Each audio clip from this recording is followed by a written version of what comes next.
ازيكم يا حلوين؟ عاملين ايه؟ يا رب تكونوا بخير. يوم جديد وفيديو جديد، والنهارده الفيديو بتاعنا حلو جدا. هنعمل وصفة في منتهى الجمال بصدر فرخة واحد، مش صدر كبير يعني اللي هما الصدرين، لا، نص صدر. هنعمل بيه وصفة شيش حلوة جدا، طاجن كده يفتح النفس، وكمان هيأكل كتير، وكمان في منتهى الجمال، ومعاه شوية رز حلوين جدا. لايك بقى وشير للفيديو، ويلا بقى من غير كلام كتير نخش على الوصفة والمقادير.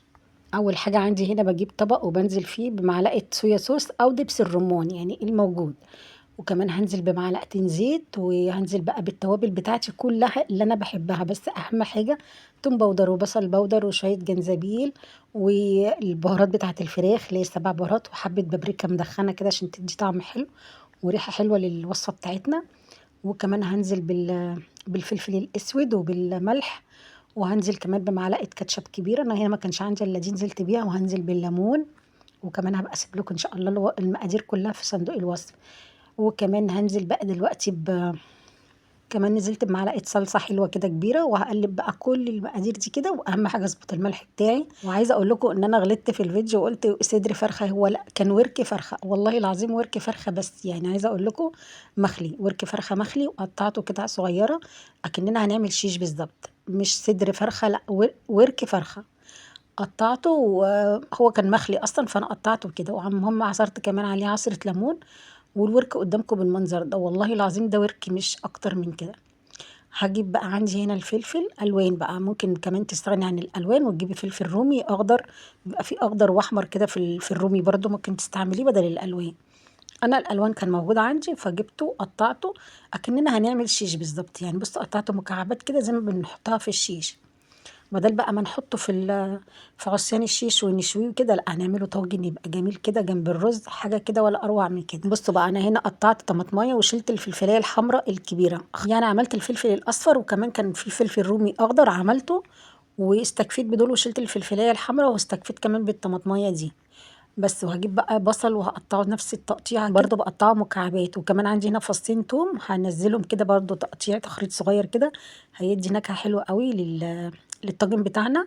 هنزل بقى بكل الخضار اللي انا قطعته دوت. ممكن بقى في الوقت ده، ممكن لو انت حابة تحطي بصل، قصدي بطاطس، هتبقى حلوة جدا. يعني عايزة اقولك البطاطس هتبقى شاربة بقى من كل الحاجات دي، وتطلع حاجة زبدة كده معاكي وجميلة. لو عايزة تكتري الكمية وكمان يبقى الأكلة يعني متكاملة، ممكن تحطي بطاطس، هتبقى في منتهى الجمال. هنا بقى أنا نزلت بالفراخ بتاعتي اللي أنا متبلاها على الخضار اللي أنا مقطعاه، وقلبت كله، فطبعا الخضار هياخد نفس التتبيلة. كمان جبت معلقة صلصة صغيرة على نص كوباية مية، وحطيتها كده وقلبتها ونزلت بيها على الفراخ عشان تستوي كده حلو، وتديني كمان صوص كده من تحت كده. وهنزل كمان بتلات اربع معالق زيت من على الوش، يلمعوا الطاجن كده ويخلوه حلو. حطيت بقى فلفلايه كده خضره وشويه كزبره، تدي ريحه حلوه قوي للطاجن.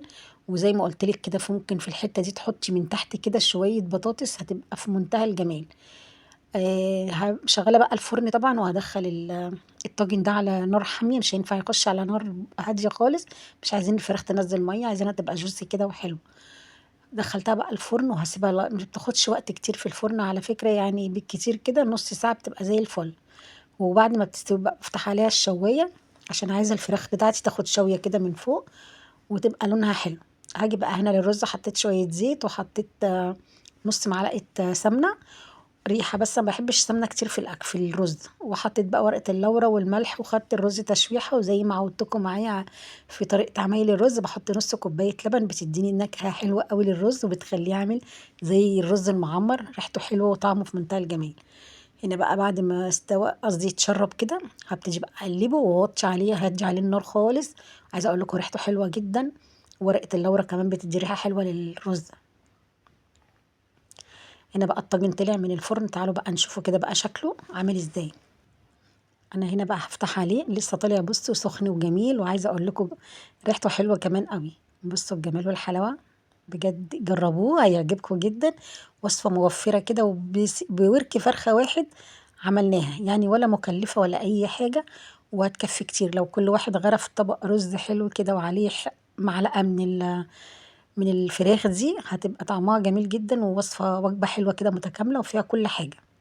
تعالوا بقى نغرفه كده مع بعض ونشوفه. أنا بقى غرفته بالطريقة دي، أنتم ممكن تغرفوه طبعًا أطباق كده كل واحد طبق، هتبقى حلوة جدًا. أنا هنا بقى حطيته كده وكل واحد بقى ياخد بقى بالمعلقة كده، جميل وطعمه حلو ومتكامل وكل حاجة فيه حلوة. والله اللي هيجربه مش هيندم. عايزة أقول لكم يعني موفّر جدًا، جدًا، وكل ده بورك فرخة واحد، ما حدش هيصدق إن ده بورك، والله البورك والفرخة. عملنا كل الجمال ده، كمان الفراخ واخدة لون شوي كده بُصّوا في منتهى الجمال، بجد حاجة تفتح النِفس. أتمنى إن أنتم تجربوه، أحلى طاجن ممكن تعمليه، سهل وبسيط ومش مكلف ومش هيتعبِك خالص، كله في الفرن ولا أسهل من كده. أتمنى بقى تجربوه وتقولوا لي رأيكم في الكومنتات، حلو والّا مش حلو، واللي عجبه الوصفة يقول لي رأيه، وأشوفكم الفيديو الجاي والسلام عليكم.